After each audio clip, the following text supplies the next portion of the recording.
স্বাস্থ্যমন্ত্রী আজকেও সাংবাদিকদের প্রশ্ন উত্তরে বলছেন আদ্দিন হসপিটালের লাইসেন্স বাতিল করার সঠিক সিদ্ধান্ত। এখানে যারা হাজার হাজার কর্মচারী আছেন, আপনারা এই স্বাস্থ্যমন্ত্রীর সিদ্ধান্তকে কিভাবে দেখতেছেন? আসসালামু আলাইকুম।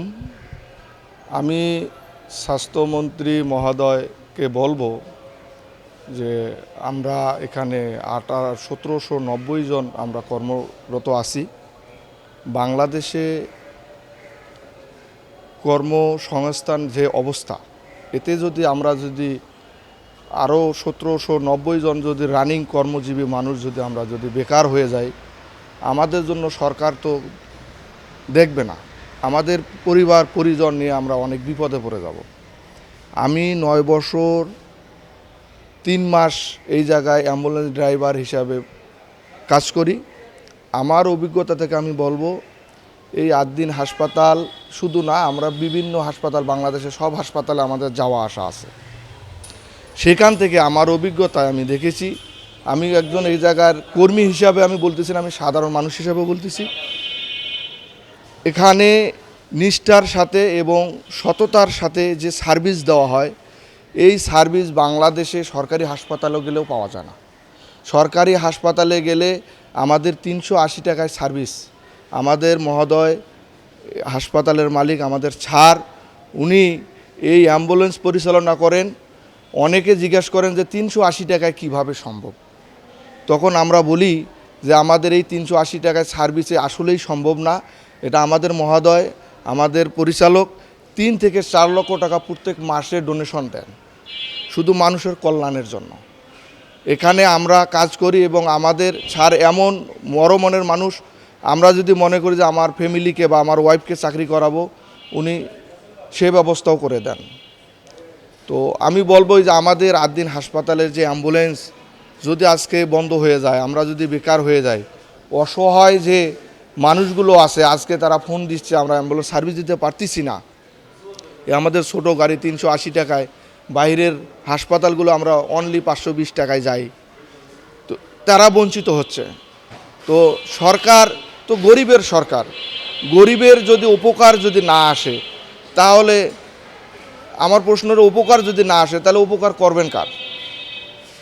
ঢাকা মেডিকেল গেলে চেয়ারটা যে নেয় তাকে 200 টাকা দিতে হয়, 10 টাকা টিকিট কাটতে গেলে হয়রানি হতে হয়। হাসপাতাল গেলে ডাক্তার নাই, ডাক্তার সই করে চলে গেছে চেম্বারে, সে ভিজিট নেয় হলো 1000 টাকা, আর আমাদের এখানে ভিজিট নিচ্ছে 200 টাকা। এই রুগীগুলো, মর্মান্তিক যে রুগীগুলো, আমরা আমাদের গাড়ি ছাড়ের এই মগবাজার আদ্দিন শাখায় গাড়ি চলে 50টার উপরে, 50টার উপরে বিভিন্ন জায়গায় আমাদের গাড়িগুলো থাকে। কোনো পেশেন্ট পার্টি যদি ফোন দেয়, আমরা আধা ঘন্টার ভিতরে তাদেরকে সার্ভিস দিতে পারি। অনেক সময় তার বাসার সামনে আমাদের গাড়ি আছে, ওনারা বুঝতেও পারে না, গাড়ি দেখে হতভাগ্য। যার চলে যায় সে বুঝা হয় বিচ্ছেদের কি যন্ত্রণা। এখানে গান তো এমনি এমনি বলে না, যখন সে গাড়িটা পায় তখন সে আত্মহারা হয়ে যায়, ভাই আমি গাড়িটা পেয়ে গেছি। সে যেখানেই যাক, আমাদের তো স্বল্প মূল্য, সে যেখানেই যাক আমরা তাদেরকে বাঁচতে দিয়ে বললাম, আমরাও গর্বিত। এই ছাড়ের মহানুভূতি এবং এই ছাড়ের এই সাহসিকতা, নিজের পকেটের টাকা ডোনেশন দিয়ে মানুষকে সেবা দেওয়া, এরকম মানুষ বাংলাদেশে 2-1টা যদি পাওয়া যেত আমাদেরকে বলেন। অ্যাম্বুলেন্স সার্ভিস বন্ধ করেন, অ্যাম্বুলেন্স এটা বাইরে থেকে রুগী আনেন বা অন্যান্য হাসপাতালেও রুগী যায়, তা আপনি তো এই সেবাটা তো চালু রাখতে পারেন, এটা বন্ধ রাখছেন কেন? এটা আমরা চালু রেখেছি এবং ইনশাআল্লাহ আমাদের আগামীকালকে থেকে আবার চালু হয়ে যাবে। কিন্তু আমাদের যে পেশেন্টগুলো, আমাদের যে সার্ভিস যারা নিত, তারা তো আমাদের হাসপাতালে সার্ভিস দিতে পারতেছে না।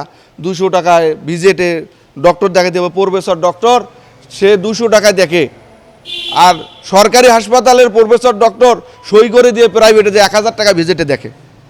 তাহলে এত সুবিধা এই আদ্দিন হাসপাতালের 380 টাকা সার্ভিস, 200 টাকায় ডক্টর, এরপরে আপনার ফ্রি বেড, এবার গরিব মানুষের আস্থার জায়গা, কম টাকায় ডেলিভারি, এগুলো কোথায় পাবেন? এখন আমরা মনে করি, আমি স্টাফ হিসাবে মনে করি এই হাসপাতাল খুবই দ্রুত চালু করা দরকার, যাতে ঢাকা শহর জনমুখী শহর, যাতে তারা ভালো সঠিক সিদ্ধান্ত এবং সঠিক আপনার চিকিৎসা যেন পায়। এই আমার সরকারের কাছে এই আকুতি যে আমাদের কর্ম এবং সাধারণ মানুষের কষ্টের জীবিকার টাকা তারা যেন সঠিক জায়গায় খরচ করে এরকম হাসপাতালে এসে তারা যেন স্বাচ্ছন্দ্যে তারা যেন যেতে পারে, এটাই হলো আমার সরকারের কাছে আবেদন। অল ঢাকা সিটি আমাদের 380 টাকার সার্ভিসটা হলো এদিকে কুড়িল বিশ্ব রোড, এদিকে গাবতলি, ওইদিকে হলো যাত্রাবাড়ি, বেরিবাদের ভিতর এই সাইটে হলো আমাদের 380 টাকা সার্ভিস। এবং বাইরে কেউ যদি কোনো হাসপাতালে যেতে চায় তাদের জন্য আমরা 520 টাকা সার্ভিস নেই। তারা সন্তুষ্ট, তারা অনেক সন্তুষ্ট।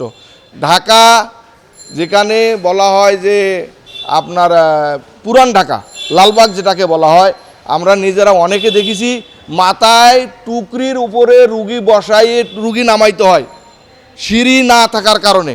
সিঁড়ি আছে, মানুষ উঠতে পারে না। আমরা দেখেছি চাদর দিয়ে রুগী নামাতে হয়। আর আমাদের গাড়ি যখন ওনাদের এই গলির মধ্যে যখন ঢুকে তখন এরা আত্মহারা হয়ে যায় যে ভাই এই গাড়ি আসে দেখে আমরা এই রুগীটা নামাইতে পারলাম। এই গাড়ির সার্ভিসে তারা অনেক সন্তুষ্ট। আপনারা প্রত্যেকটা মানুষকে, বাংলাদেশে ঢাকা শহরে যত লোক থাকে আপনি তাদেরকে জিজ্ঞেস করে দেখেন অ্যাম্বুলেন্সের ক্ষেত্রে তারা কীরকম সার্ভিস হয়। আমার মুখের কথা না, তারাই বলবে এই সার্ভিস অত্যন্ত ভালো এবং ভালো একটা উদ্যোগ। সরকারের কাছে আমার আবেদন এই সার্ভিস এবং এই হাসপাতাল খুব দ্রুত যেন লাইসেন্স ফিরিয়ে দেন এবং আমাদের এই 1800-2000 কর্মচারী তারাও যেন কর্মস্থলে যেন কাজ করতে পারে।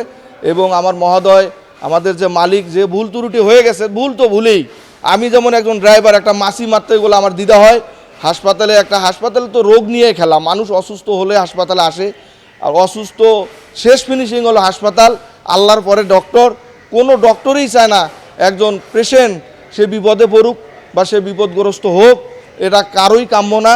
এটা একটা অ্যাক্সিডেন্ট হয়ে গেছে, এই অ্যাক্সিডেন্টেই আমি মনে করি এই হাসপাতাল যে ভুল ত্রুটিগুলো আছে, এই ভুল ত্রুটিগুলো আমাদের মহোদয় আমাদেরকে স্যারকে এটা অবগত করুক, তারা এটা সংশোধন করুক। এটা আমরাও চাই, এটা সরকারও চায়, দেশের জনগণও চায়, এবং যারা এই হাসপাতালে দীর্ঘদিন যারা সেবা নেন তারাও চান। আমরা এমনও শুনেছি যে মেয়ে হয়েছে, মেয়ের ঘরের বাচ্চা আবার তাকে ডেলিভারি করতে নিয়ে আসছে, তার নায়নাতকুর নিয়ে আসছে। এমনও আছে যে ফ্যামিলি 2-4 জন এই হাসপাতালের গ্রাহক। তাহলে তারা অন্য অন্য জায়গায় যদি সুবিধা পেত বা ভালো যদি সঠিক সরকারি হাসপাতালে যদি ভালো হতো তাহলে তারা এখানে আসতো না। তারা অবশ্যই এখানে স্বাচ্ছন্দ্য বোধ করেন, তারা আদ্দিনকে ভালোবাসেন, তাই তারা এখানে আসেন। তো তাদেরকে প্রায়োরিটি অবশ্যই দেওয়া উচিত। আমি সরকারকে অনুরোধ করব আবারও তাদেরকে প্রায়োরিটি আবারও দেওয়া হোক।